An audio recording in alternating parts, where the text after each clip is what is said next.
Na leo tumepata swali kutoka kwa mtu mmoja anaitwa Ngonyani kutokea Mbinga. Yeye anauliza, ninaweza kumuingilia mke wangu mjamzito kuanzia miezi 6 mpaka miezi 8?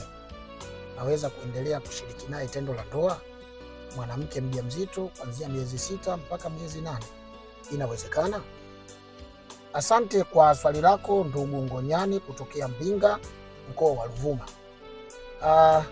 Jibu ni ndio, unaweza kushiriki naye tendo la ndoa mke wako ama mpenzi wako akiwa katika kipindi cha ujauzito, iwe mwezi mmoja, miezi miwili, miezi mitatu, miezi minne mpaka miezi 8. Hakuna tatizo lolote, ikiwa tu mwanamke huyu hana changamoto ya aina yoyote. Unajua, tendo la ndoa na ujauzito ni vitu ambavyo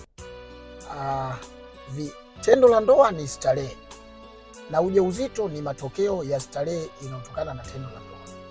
Mwanamke anapokuwa mjamzito, ujauzito haumzuii chochote kuendelea kushiriki tendo la ndoa ikiwa mwanamke huyu hana changamoto za aina yoyote. Kwa hiyo ndugu Ngonyani, hivyo ni vitu ambavyo havizuliani, isipokuwa ni lazima uwe na tahadhari. Cha kwanza ni lazima huyu mwanamke afya yake iwe iko vizuri. Lakini kama mama mjamzito afya yake haiko vizuri, labda ukikutana naye anatoka damu, huyo afai kuendewa katika tendo la mapenzi. Wako wanawake wa namna hiyo, maana tusije tukasema ndio hakuna tatizo lolote alafu ukarudi nyumbani ukaenda ukalazimisha, kwa sababu tumesema ndio hakuna tatizo lolote, lakini kwa sharti kwamba lazima huyu mama mjamzito awe na afya iliyokuwa njema, asiwe ana maumivu ya tumbo. Wako wanawake wanasumbuliwa na matatizo ya tumbo ya mara kwa mara. Huyu sasa asiwe na matatizo ya maumivu ya tumbo. Lakini pili, asiwe anatoka damu wakati wa kumwendea tendo la ndoa, ukawa unaona kuna damu ambayo inatoka. Hiyo haifai. Lakini pia mtu huyu awe hajapewa katazo lolote na daktari. Yani inawezekana hana maumivu na ukimwendea hatoki damu, lakini daktari alishawazuia, labda wakati anaenda kwenye kliniki akaweka katazo kwa sababu za kitaalamu.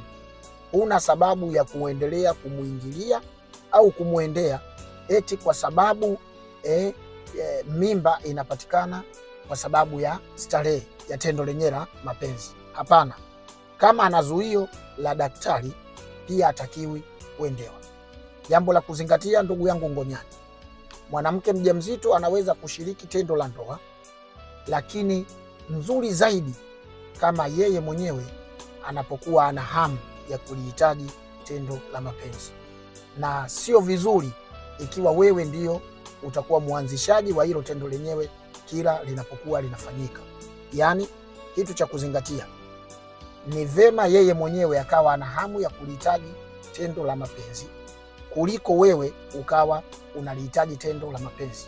Wanawake wanapokuwa katika kipindi cha ujauzito wanapitia katika hatua nyingi zilizokuwa ngumu.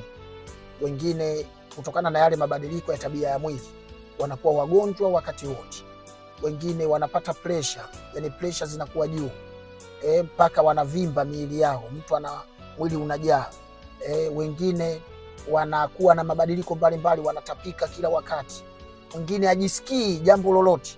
Kwa hiyo hili tendo la mapenzi ambalo unauliza kwamba mwanamke wa miezi 6, miezi 7 mpaka miezi 8, 8 na nusu mpaka inaelekea 9, je, anaweza kuendelea kushiriki tendo la ndoa? Ndio, lakini uzingatie na afya yake.